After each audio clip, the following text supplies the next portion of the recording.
Very good morning students. So நம்ம இன்னைக்கு unit 4 வந்துட்டு ஸ்டார்ட் பண்ண போகிறோம். யூனிட் 4 என்னன்னா dynamics of particles. So first of all டைனமிக்ஸ்னா என்னன்னு நமக்கு தெரியணும். டைனமிக்ஸ் என்ன, it is a branch of science which deals with the study of force and the body at motion. So ஒரு மோஷனில் இருக்கக்கூடிய ஒரு பாடியில் ஆக்ட் ஆகக்கூடிய ஃபோர்ஸை பற்றி ஸ்டடி பண்ணுறது தான் டைனமிக்ஸ்னு சொல்லுவோம். டைனமிக்ஸ் பார்க்குறப்போ நமக்கு ஸ்டாட்டிக்ஸ்னால் என்னென்னு தெரிஞ்சுக்கலாம். ஆல்ரெடி ஸ்டாட்டிக்ஸ்னால் என்ன அப்படின்னா it is a branch of mechanics இல்லை சயின்ஸ்னு சொல்லுவாங்க. it is a branch of science which deals with the study of force acting on a body at rest. ரெஸ்ட்டில் இருக்கிற பாடியில் ஆக்ட் ஆகக்கூடிய ஃபோர்ஸை பற்றி ஸ்டடி பண்ணிட்டு வந்துட்டு ஸ்டாட்டிக்ஸ் அப்படின்னு சொல்லுவோம்.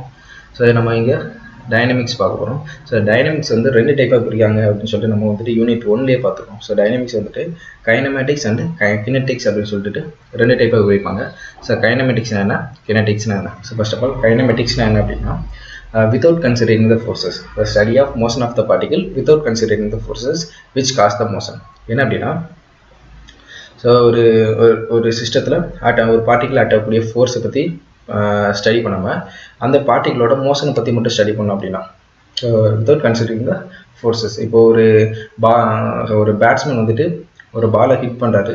அந்த பால் வந்துட்டு ஒரு குறிப்பிட்ட வெலாசிட்டியில் ஒரு குறிப்பிட்ட டிஸ்டன்ஸை கவர் பண்ணுது அப்படின்னா, ஸோ எவ்வளோ ஆக்சிலரேஷன், எவ்வளோ வெலாசிட்டி, தென் எவ்வளோ டிஸ்டன்ஸை கவர் பண்ணியிருக்கு அப்படிங்கிற மட்டும் வச்சு ஸ்டடி பண்ணோம் அப்படின்னா அது வந்துட்டு என்ன சொல்லுவாங்கன்னா கைனமேட்டிக்ஸ் அப்படின்னு சொல்லுவாங்க.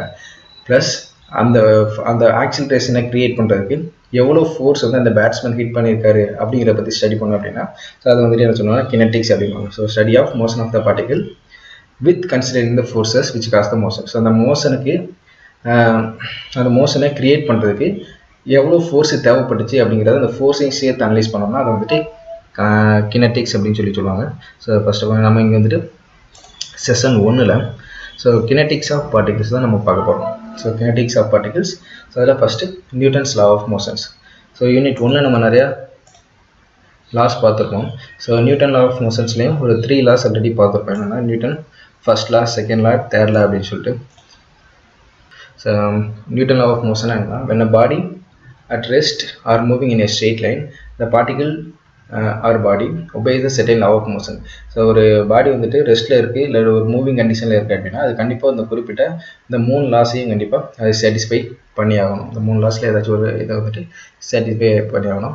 ஸோ 3 லாஸ் அப்படிங்கிறோம், Newton first law, second law and third law. So Newton first law என்னன்னு நமக்கு தெரியும். ஸோ ஃபஸ்ட்டு வந்துட்டு Newton first law of motion. So Newton first law of motion என்ன சொல்லுதுன்னா, every body continues in its state of rest or uniform motion in a straight line unless it is acted upon by some external force. So அடிஷ்னலாக ஒரு force கொடுக்காத வரைக்கும் நிலையாக இருக்கிற ஒரு பொருளோ இல்லை மூவிங்கில் இருக்கிற ஒரு பொருளோ அதோட கண்டிஷன் அப்படியே இருக்கும். ஒரு டேபிள் மேலே புக் வச்சுருக்கோம் அப்படின்னா அடிஷ்னலாக ஒரு ஃபோர்ஸ் நம்ம அந்த புக்கை தள்ளி விடாத வரைக்கும் அந்த புக் வந்துட்டு அதே பிளேஸ்லேயே தான் இருக்கும் அப்படின்னு சொல்கிறதா என்ன சொல்லுவாங்கன்னா Newton first law of motion. So next வந்துட்டு Newton second law of motion. So rate of change of linear momentum. So rate of change of momentum is directly proportional to the applied force அப்படின்னு சொல்லுவாங்க. And takes place in a same direction. The rate of change of momentum அப்படிங்கிறது என்ன, mass into acceleration சொல்லுவாங்க. So the rate of change of momentum, mass into acceleration is directly proportional to the applied force is equal to F அப்படின்னு சொல்லுவாங்க. So F is equal to MA அப்படிங்கிறது Newton second law of motion. சிம்பிளாக example சொன்னோம் அப்படின்னா நம்ம ஒரு பெண்டுலமே example சொல்லலாம். பெண்டுலமில் வந்துட்டு நம்ம எவ்வளோ டிஸ்டன்ஸுக்கு அதை வந்துட்டு இழுத்துட்டு விடுறோமோ அதே டிஸ்டன்ஸ் வந்துட்டு அதை ஆப்போசிட்லேயும் கவர் பண்ணணும் அப்படின்னு சொல்லுவாங்க. ஸோ அதில் ரேட் ஆஃப் சேஞ்ச் ஆஃப் அது எவ்வளோ டிஸ்டன்ஸை கவர் பண்ணணும் அப்படிங்கிறது நம்ம அப்ளை பண்ணக்கூடிய அந்த ஃபோர்ஸை பொறுத்து இருக்கும் அப்படின்னு சொல்லுவாங்க. ஸோ இது வந்து Newton second law of motion. Then Newton third law of motion. So இது எல்லாத்துக்குமே காமனாக தெரிஞ்ச ஒரு லா தான். ஸோ என்ன அப்படின்னா, every action there is equal and opposite reactions. So unit 1லேருந்தே நம்ம பார்த்துட்டு வரோம் ரியாக்ஷன் ஃபோர்ஸ் அப்படின்னு சொல்லிட்டு. என்ன அப்படின்னா சிம்பிள் எக்ஸாம்பிள் தான், ஸ்டார்டிங்கில் சொன்னதான் புக்கு வந்துட்டு ஒரு டேபிளில் இருக்குது அப்படின்னா அந்த டேபிளுக்கு கீழே ஏன் போகலை அப்படின்னா அந்த டேபிள் வந்து ஆப்போசிட்டில் ஒரு ரியாக்ஷன் ஃபோர்ஸை க்ரியேட் பண்ணுதுன்னு சொல்லி பார்ப்போம். Equal and opposite to the applied force. சிம்பிளாக சொன்னோன்னா ஒரு டேபிள் மேலே ஒரு டிவி இருக்குது அப்படின்னா அந்த டிவி அதோட பொசிஷன்லேயே அப்படியே இருக்குது அப்படின்னா என்ன அர்த்தம்னா அந்த டிவி எவ்வளோ ஃபோர்ஸ் வந்து டேபிளில் கொடுக்குதோ அதே அளவு ஃபோர்ஸ் வந்து அந்த டிவி மேலேயும் அந்த டேபிள் கொடுக்குறதா கன்சிடர் பண்ணுவோம். இதான் வந்துட்டு Newton third law of motion. இந்த யூனிட்டை பொறுத்த வரைக்கும் ஒரு 3 ஃபார்முலாஸ் வந்து நம்ம அதிகமாக யூஸ் பண்ணுவோம். அந்த 3 ஃபார்முலாஸ்க்கு தேவையான சில டெஃபினிஷன்ஸ் நம்மளுக்கு தெரிஞ்சிருக்கணும். இந்த கேரக்டரிஸ்டிக்ஸ் ஆஃப் கைனமெட்டிக்ஸ்னு சொல்லிட்டு, இந்த வெலாசிட்டினா என்ன, ஆக்சிலரேஷனா என்ன அப்படின்னு சொல்லிட்டு. ஃபர்ஸ்ட் ஆஃப் ஆல் வெலாசிட்டினா எல்லாரும் தெரிஞ்ச ஒரு விஷயம் தான். So rate of change of displacement. So வெலாசிட்டினா அப்படின்னாலே rate of change of displacement, that is the distance travelled in a particular direction by time taken. எவ்வளோ டிஸ்டன்ஸ் ட்ராவல் பண்ணியிருக்கு டிவைட் பை டைம் டேக்கன் தான் என்ன சொல்லுவோம் வெலாசிட்டி. வெலாசிட்டியோட unit வந்துட்டு metre per second. அதே மாதிரி ஆக்சிலரேஷன் சொல்லி பார்த்தோம் அப்படின்னா rate of change of velocity. So இது rate of change of displacement, இது வந்துட்டு rate of change of velocity, அதாவது change of velocity divide by time taken. That means என்னன்னா final velocity minus initial velocity divide by time taken. Final வெலாசிட்டியை v அப்படின்னும், initial வெலாசிட்டியை u அப்படின்னும், time taken வந்துட்டு t அப்படின்னு சொல்லிட்டு நம்ம வந்துட்டு கன்சிடர் பண்ணுவோம். So this is a formula for the acceleration. Acceleration is equal to final velocity minus initial velocity divided by time taken. So இதோட யூனிட் என்னன்னா வெலாசிட்டி நமக்கு தெரியும், வெலாசிட்டி வந்து மீட்டர் பர் செகண்ட், இது வந்துட்டு செகண்ட், டைம் டேக்கன் வந்து second. So metre per second ஸ்கொயரில் வரும். ஸோ நெக்ஸ்ட் வந்துட்டு equation of motion in a straight line. So சிம்பிளாக consider a particle moving in a straight line with uniform acceleration. ஒரு particle வந்துட்டு uniform ஆக்சிலரேஷனில் ஸ்ட்ரெயிட் லைனில் மூவ் ஆகுது அப்படின்னா, ஸோ இது 3 கண்டிஷனாக அது வந்துட்டு சாட்டிஸ்ஃபை பண்ணும். என்ன அப்படின்னா v = u + at, s = ut + half at², v² = u² + 2as. So இதில் நம்ம ஏற்கனவே பார்த்தது தான். ஸோ விங்கிறது ஃபைனல் வெலாசிட்டின்னு பார்த்தோம், யூங்கிறது இனிஷியல் வெலாசிட்டி, டி அப்படிங்கிற டைம் டேக்கன், ஏங்கிறது ஆக்சிலரேஷன். ஸோ இது எஸ் அப்படின்னா டிஸ்டன்ஸ் ட்ராவல்டு. ஸோ யூங்கிறது இனிஷியல் வெலாசிட்டி மீட்டர் பர் செகண்டில், விங்கிறது final velocity metre per second, எஸ்ங்கிறது distance travelled by the particle metre, T time taken by the particle to change from U to V. U initial வெலாசிட்டிலேருந்து final velocity attain பண்ணுறதுக்கு எவ்வளோ நேரம் எடுத்துக்குது அப்படிங்கிறது time taken D.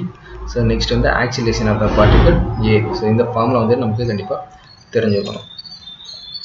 இந்த யூனிட்டை பொறுத்த வரைக்கும் பேஸ்ட் அந்த நியூட்டன் செகண்ட் லா ஆஃப் மோஷனை பேஸ் பண்ணி தான் சம் சால்வ் பண்ணுற மாதிரி இருக்கும். ஸோ அந்த நியூட்டன் செகண்ட் லா என்ன சொல்லுது அப்படிங்கிறத திரும்ப இருக்க ரீகால் பண்ணிக்கிறோம். ஸோ நியூட்டன் செகண்ட் லா என்ன சொல்லுது அப்படின்னா F = ma, அதாவது the rate of change of momentum is directly proportional to the applied force.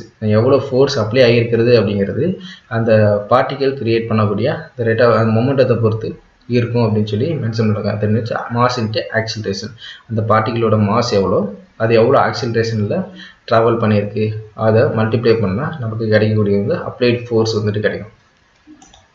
So problem number 1, a body of mass 4 kg is moving with a velocity of 2 meter per second. So ஒரு பாடியோட mass கொடுத்துருக்காங்க, m = 4 kg, moving with a velocity of 2 meter per second, and when certain force is applied it attains the velocity of 8 meter per second in 6 seconds. என்ன சொல்லியிருக்காங்கன்னா 4 kg உள்ள mass உள்ள ஒரு பாடி வந்துட்டு 2 meter per secondங்கிற வெலாசிட்டியில் வந்து move ஆகிக்கிட்டு இருக்கு. அடிஷ்னலாக ஒரு ஃபோர்ஸ் அப்ளை பண்ண உடனே it attain 8 meter per second velocity. So velocity change ஆகுது. இது u வந்துட்டு 2 meter per second, v final velocity 8 meter per second. Initial வெலாசிட்டிலேருந்து ஃபைனல் வெலாசிட்டி அட்டைன் பண்ணுறதுக்கு அது எடுத்துக்கூடிய டைம் வந்துட்டு 6 seconds. ஸோ இதான் கொஸ்டினில் கொடுத்துருக்காங்க. என்ன ஃபைண்ட் அவுட் பண்ண சொல்லியிருக்காங்கன்னா ஆக்சிலரேஷன் ஆஃப் த பாடி. எவ்வளோ ஆக்சிலரேஷன் வந்துட்டு தேவைப்படும் 6 செகண்டில், அடுத்த 6 செகண்டில் 8 meter per second அட்டன் பண்ணோன்னா எவ்வளோ ஆக்சிலேஷன் தேவைப்பட்டிருக்கும் அப்படிங்கிறத ஃபைண்ட் அவுட் பண்ண சொல்லியிருக்காங்க. So second one magnitude of applied force, எவ்வளோ ஃபோர்ஸு தேவைப்படுங்கிறதையும் ஃபைண்ட் அவுட் பண்ண சொல்லியிருக்காங்க. சிம்பிளாக சொன்னால் தான் ஏற்கனவே கைனமெட்டிக்ஸ் என்ன, கினெட்டிக்ஸ் என்ன, ஆக்சிலேஷன் ஆஃப் த பாடியை மட்டும் ஃபைண்ட் அவுட் பண்ணு அப்படின்னு சொல்லியிருந்தாங்கன்னா அது வந்து கைனமேட்டிக்ஸ், இல்லை மேக்னிடியூட் ஆஃப் த அப்ளைட் ஃபோர்ஸை ஃபைண்ட் அவுட் பண்ண சொல்லியிருந்தாங்கன்னா அது வந்துட்டு கினெட்டிக்ஸ். இங்கே இந்த கொஸ்டினில் கிவன் டேட்டா பார்ப்போம். So initial velocity 2 meter per second, final velocity 8 meter per second, next வந்து டைம் டேக்கன் டி வந்துட்டு 6 seconds, அதுக்கப்புறம் மாஸ் வந்துட்டு 4 kg. ஸோ கிவன் டேட்டா எழுதியாச்சு. நமக்கு அந்த 3 ஃபார்முலா வந்து ஒரு ஃபார்முலாவை நம்ம எடுத்துக்க போகிறோம். So v = u + at, v = u + at, v இப்போ நமக்கு வந்துட்டு v கொடுத்துருக்காங்க, u கொடுத்துருக்காங்க, டைம் டேக்கன் கொடுத்துருக்காங்க. ஸோ நம்ம இந்த ஏ ஈஸியாக ஃபைண்ட் அவுட் பண்ணலாம். Acceleration of the body find out பண்ணிடலாம். ஸோ v இருக்கிற இடத்துல, u இருக்கிற இடத்துல, t இருக்கிற இடத்துல அதோட வேல்யூஸ் அப்ளை பண்ணியிருக்கோம். ஆக்சிலேஷன் அது வந்து ஃபைண்ட் அவுட் பண்ணியிருக்கோம் 1 meter per second square. So அது next magnitude of the applied ஃபோர்ஸை ஃபைண்ட் அவுட் பண்ணுறதுக்கு Newton second law of motion F = ma. So நமக்கு வந்து மாஸ் 4 kgன்னு கொடுத்துருக்காங்க, ஆக்சிலரேஷன் வந்துட்டு இங்கே 1 meter per second find out பண்ணியிருக்கோம். ஸோ அப்ளைடு ஃபோர்ஸ் எவ்வளோ நம்ம ஈஸியாக கால்குலேட் பண்ணிடலாம் இந்த ஈக்குவேஷன் அப்ளை பண்ணால். ஸோ 4 நியூட்டன் அப்படிங்கிறது applied force. So next problem number 2.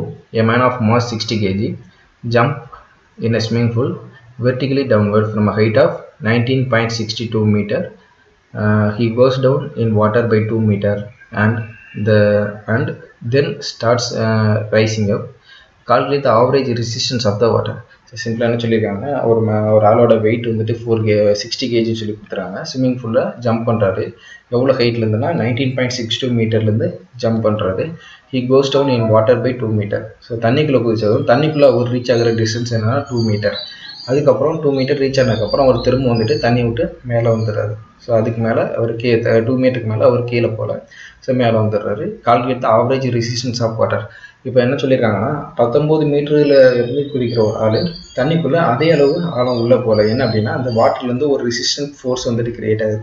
So அப்போ அந்த ரெசிஸ்டன்ட் ஃபோர்ஸ் அந்த வாட்டர் வந்துட்டு அந்த ஆளை உள்ளே போக விடாமல் தடுக்கிற அளவுக்கு ஒரு ஃபோர்ஸ் கிரியேட் பண்ண, அந்த ஃபோர்ஸ் எவ்வளோ அப்படிங்கிறத கால்குலேட் பண்ண சொல்லியிருக்காங்க. Simple examination. இதில் வந்து என்னன்னா இந்த பிளாக் கலர் லைன் வந்துட்டு வாட்டர் லெவலாக கன்சிடர் பண்ணிக்கிறோம். ஸோ அந்த ஆள் நிற்கக்கூடிய அந்த ஹைட்டு வந்துட்டு ஃபஸ்ட்டு நிற்கக்கூடிய ஹைட்டை ஏ அப்படின்னு சொல்லிட்டு எடுத்துக்கிறோம். ஸோ அந்த வாட்டர் லெவலில் வந்து அவரோட ஹைட் வந்து 19.62 மீட்டர் கொடுத்துருக்காங்க. நெக்ஸ்ட்டு அவர் வந்துட்டு அங்கே இருந்துட்டு ஜம்ப் பண்ணுறாரு. ஸோ எது வரைக்கும்னா தண்ணிக்குள்ளே வாட்டர் லெவலுக்குள்ளே 2 மீட்டர் வரைக்கும் உள்ளே போகிறாரு. ஸோ அந்த பாயிண்ட் வந்துட்டு சின்னு சொல்லிட்டு எடுத்துக்கிறோம். வாட்டர் லெவலில் பின்னு சொல்லிட்டு எடுத்துக்கிறோம். ஸோ வாட்டர் லெவலில் அவர் போகிற டிஸ்டன்ஸ் வந்துட்டு 2 மீட்டர். இதுதான் கிவனில் நம்ம கொடுத்துருக்காங்க. ஸோ இதை வச்சுட்டு இந்த வாட்டர் எவ்வளோ ரெசிஸ்டன்ட் ஃபோர்ஸ் கிரியேட் பண்ணுது அப்படிங்கிறத ஃபைண்ட் அவுட் பண்ண போகிறோம். ஸோ கிவன் பார்த்தோம் அப்படின்னா ஃபஸ்ட்டு மாஸ் மட்டும்தான் 60 kg கொடுத்துருக்காங்க. நெக்ஸ்ட்டு இந்த கண்டிஷனில் ஃபஸ்ட்டு ஏலேருந்து பி வரைக்கும் அவர் ட்ராவல் பண்ணுறதை கன்சிடர் பண்ணிக்கிறோம். Motion from A to B. So இதை எடுத்துக்கப்புறம் இதில் வந்துட்டு இனிஷியல் வெலாசிட்டின்னு பார்த்தோம்னா இந்த பாயிண்டில் அவர் ஸ்டார்டிங்கில் நிற்க தான் செய்கிறாரு. So U equal to 0. Final velocity ஏலேருந்து பி வரைக்கும் வரப்போம். இங்கே என்ன நடக்கும் அப்படின்னா அவரோட ஸ்பீட் இன்க்ரீஸ் ஆகும். ஏன்னா டியூ டு கிராவிட்டி. ஸோ இந்த இடத்துல என்னென்னா ஆக்சிலரேஷன் டியூ டு கிராவிட்டின்னு இருக்கும். எக்ஸ்ட்ரா ஃபோர்ஸ் எதுவும் அப்ளை பண்ணலை. ஆனால் இந்த ஹைட்லேருந்து அவர் குதிக்கிறனால ஒரு கிராவிடேஷனல் ஃபோர்ஸ்னால அவர் வந்துட்டு ரொம்ப ஃபாஸ்ட்டாக பியை ரீச் பண்ணுவார். ஸோ இந்த அப்போது ஒரு ஸ்பீடு இன்க்ரீஸ் ஆகுது அப்படின்னா இங்கே ஒரு ஆக்சிலரேஷன் க்ரியேட் ஆகிருக்கு. அந்த ஆக்சிலரேஷன் என்ன சொல்லுவோம்னா டியூ டு கிராவிட்டி ஜி அப்படின்னு சொல்லிட்டு எடுப்போம். So initial velocity u0, height வந்துட்டு 19.62 மீட்டர், வெலாசிட்டி ஸோ விங்கிறது பியில் அவர் ரீச் ஆகிறப்போ உள்ள வெலாசிட்டி. ஸோ அது வந்துட்டு v அப்படின்னு சொல்லிட்டு எடுத்துருக்கோம். ஸோ நமக்கு வந்து ஃபார்முலா தெரியும், v² = u² + 2as ஒரு ஃபார்முலா. ஸோ இது நம்ம என்ன ஃபார்முலான்னு பார்த்தோன்னா motion of a particle in a straight line, moving in straight line. இப்போ அதே இது வெர்டிகலி டவுன்வேர்டாக இருந்தால், இப்போ மூவிங் ஸ்ட்ரெயிட் லைன் எடுத்தாச்சு, ஸ்ட்ரெயிட் லைன் தான் பட் வெர்டிகலி டவுன்வேர்ட் இருக்கிறப்போ இங்கே ஆக்சிலரேஷன் ஏங்கிற இடத்துல ஆக்சிலரேஷன் டியூ டு கிராவிட்டி அப்படிங்கிறனால இந்த ஃபார்முலாவில் இந்த இடத்துல ஜி அப்படின்னு மாற்ற போகிறோம். இது வந்துட்டு எஸ் வந்துட்டு டிஸ்டன்ஸ் ட்ராவல்டு, இங்கே வந்து ஹைட் ட்ராவல்டு. ஸோ எஸ் இடத்துல ஹைட்டுங்கிறத மார்க் பண்ண போகிறோம். அந்த ஃபார்முலா வந்துட்டு வெர்டிகலி டவுன்வேர்ட் டியூ டு கிராவிட்டிங்கிறனால எப்படி மாற்றுறோம் அப்படின்னா so g acceleration due to gravity ஜின்னு எடுத்துக்கிறோம். ஸோ ஹைட் வந்துட்டு டிஸ்டன்ஸ் ட்ராவல்டு ரீப்ளேஸ் பண்ணிட்டு எவ்வளோ ஹைட் வந்து ட்ராவல் பண்ணியிருக்குங்கிற மாற்றிருக்கணும். ஃபார்முலா ரீப்ளேஸ் பண்ணால் v² = u² + 2gh. ஏஎஸ்க்கு பதிலாக ஜிஹெச்னு மார்க் பண்ணியிருக்கோம். இப்போ வந்துட்டு இதில் பார்த்தோன்னா u வந்துட்டு நமக்கு 0, h வந்துட்டு 6.92, g பூமியோட கிராவிட்டி நமக்கு தெரியும் 9.81, அதை வந்துட்டு மார்க் பண்ணிக்கிற போகிறோம். ஸோ 9.81. இப்போ இதில் கால்குலேட் பண்ணால் v² கிடையாது, v = 19.62 மீட்டர்/செகண்ட் நமக்கு கிடைச்சிருக்கு. ஸோ ஃபைனல் வெலாசிட்டி மீன்ஸ் அவர் ஏலேருந்து குதிக்கக்கூடிய அந்த ஆள் பியை ரீச் பண்ணுறப்போ அவரோட வெலாசிட்டி என்ன அப்படின்னா 19.62 மீட்டர்/செகண்ட். ஸோ நெக்ஸ்ட்டு இப்போ அவர் பியிலேருந்துட்டு சி வரைக்கும் மூவ் ஆகிற கண்டிஷன் எடுத்துக்க போகிறோம். So motion from B to C. இப்போ இனிஷியல் வெலாசிட்டின்னு பார்த்தோன்னா பியில் அவரோட வெலாசிட்டி 19.62. இப்போ தான் நம்ம ஃபைண்ட் அவுட் பண்ணோம். பியில் அவரோட வெலாசிட்டி 19.62 மீட்டர்/செகண்ட். நெக்ஸ்ட்டு சியில் அவரோட வெலாசிட்டி 0. ஸோ அப்போ ஃபைனல் வெலாசிட்டி 0. ஏன்னா வாட்டர் லெவலில் சிக்கு அப்புறம் அவர் இன்னும் ஆழத்துக்குள்ளே போகல. அப்போ ஜியில் அவர் ஸ்டாப் ஆகிடுறாரு அப்படின்னா ஸோ அந்த இடத்துல அவரோட வெலாசிட்டி வந்து 0. ஸோ இனிஷியல் வெலாசிட்டி பியில் வந்துட்டு 19.62, ஃபைனல் வெலாசிட்டி சியில் வெலாசிட்டி வந்து 0. ஸோ u = இது எடுத்துருக்கோம், v = 0ன்னு எடுத்தாச்சு. இப்போ இதே ஃபார்முலாவை திரும்ப நம்ம யூஸ் பண்ண போகிறோம். v square equal to u square plus 2asன்னு சொல்லிட்டு யூஸ் பண்ணலாம். நமக்கு டிஸ்டன்ஸு தெரியும், ஃபைனல் வெலாசிட்டி u0 தெரியும், இனிஷியல் வெலாசிட்டி 19.62 தெரியும். நம்ம வந்து ஆக்சிலரேஷன் எவ்வளோன்னு சொல்லிட்டு ஃபைண்ட் அவுட் பண்ணிடலாம். ஸோ இதில் வந்து ஆக்சிலரேஷன் நம்ம ஃபைண்ட் அவுட் பண்ணோம் அப்படின்னா -96.23 m/s². ஸோ ஆக்சிலரேஷன்னா ஸ்பீடு நமக்கு இன்க்ரீஸ் ஆகும். இது வந்து ஸ்பீடு டிக்ரீஸ் ஆகிறதுனால நமக்கு வந்து ஆன்சர் வந்து மைனஸில் கிடைக்கிது. ஸோ மைனஸில் ஆன்சர் வருது, ஆக்சிலரேஷன் வருதுன்னா அதை தான் சொல்லுவாங்கன்னா ரிட்டார்டேஷன் சொல்லி சொல்லுவாங்க.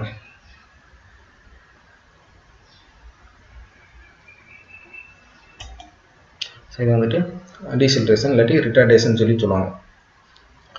ஸோ இப்போ 96.23 m/s வெலாசிட்டி ஆக்சிலரேஷன் வந்துட்டு குறைஞ்சி ட்ராப் ஆகிட்டே போகுது. நெக்ஸ்ட்டு நமக்கு என்ன ஃபைண்ட் அவுட் பண்ண சொல்லியிருக்காங்க கொஸ்டின் அப்படின்னு பார்த்தோம்னா ஆவரேஜ் ரெசிஸ்டன்ஸ் ஆஃப் வாட்டர். இந்த வாட்டர் எவ்வளோ ரெசிஸ்டன்ட் ஃபோர்ஸ் வந்து கிரியேட் பண்ணோம். ஸோ ரெசிஸ்டன்ட் ஃபோர்ஸை நம்ம வந்து இங்கே P எடுத்துக்கோம். ஸோ F = ma அந்த ஃபார்மில் தான். So P = ma. So mass வந்து 60 kg கொஸ்டினில் கொடுத்துருக்காங்க.